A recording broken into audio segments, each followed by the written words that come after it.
Bonjour chers abonnés de ma chaîne Réussir son élevage. Nous sommes aujourd'hui à la ferme expérimentale, cette ferme qui nous permet de concevoir des vidéos sur le poulet de chair.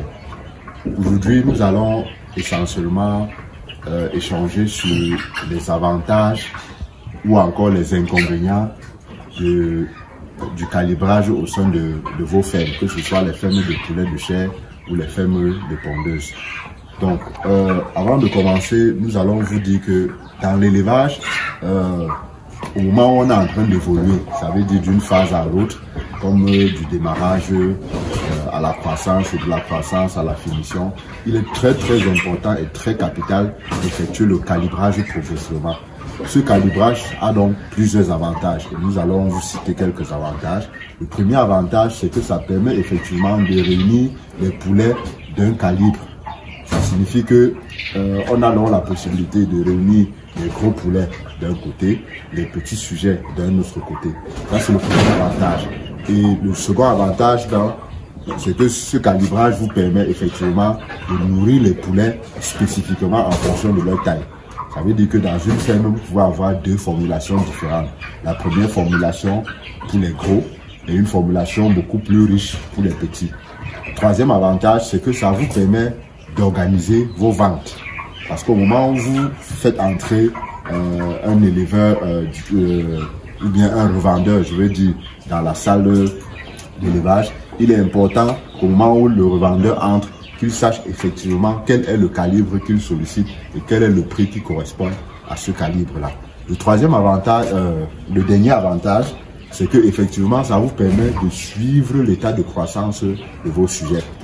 Imaginez-vous un instant, vous avez des sujets qui ont le même âge. Et parce que l'effectif est considérable, les sujets n'arrivent pas à consommer l'aliment de la même façon. Il faut bien calibrer cela pour suivre effectivement leur croissance, pour effectivement savoir que les petits doivent effectivement consommer telle quantité pour rattraper le poids des gros. Donc c'était juste ce petit numéro là qui effectivement vous ressort les différents avantages du calibrage. Imaginez-vous dans un instant, si vous suivez une bande complète sans faire le calibrage, il est clair que premièrement, vous aurez un gros problème d'homogénéité. Généralement, réussir un élevage signifie réussir l'homogénéité, donc avoir un bon taux d'homogénéité. Et le taux d'homogénéité qui est essentiel pour la réussite d'un élevage, c'est 85 à 90%. Et vous ne pouvez pas obtenir cette homogénéité si vous ne faites pas le calibrage. L'autre inconvénient, c'est que lorsque vous ne calibrez pas, vous donnez la possibilité à l'acheteur de faire un choix aléatoire et par conséquent de vous faire un versement qui ne correspond pas au calibrage exact de vos sujets.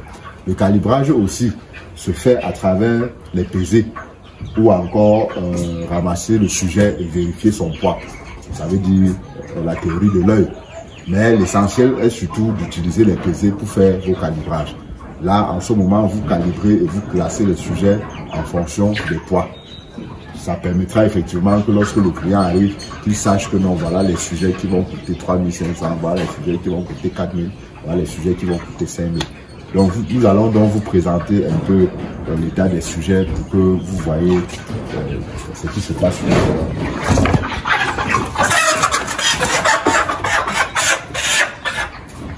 Donc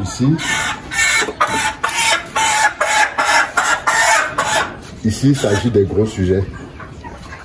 Il s'agit des gros sujets qui ont été calibrés. Vous voyez, et ça, c'est les sujets qu'on peut commercialiser autour de 4000. Ça, c'est le prix actualisé. Et on peut vous montrer notre sujet. On peut vous montrer notre sujet pour que vous voyez effectivement l'avantage de calibrer vos sujets.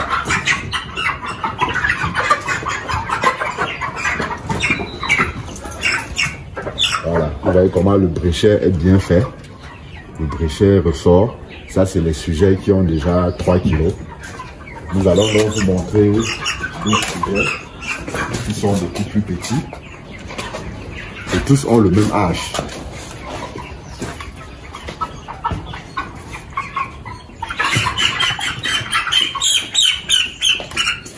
Bon, à travers déjà le cri, vous comprenez que c'est un petit sujet. Et vous voyez là, c'est un très petit sujet. Là, il faut vraiment le calibrer. Et vous voyez, quand vous le calibrez, son jabot, il a la possibilité maintenant de manger sans concurrence. Du coup, le jabot est bien rempli. Donc, c'était tout pour ce petit numéro. Je vous prie donc de vous abonner à ma chaîne Réussir son élevage, d'activer la cloche de notification et de partager pour permettre aux autres de bénéficier des bienfaits de ce que nous faisons. Merci.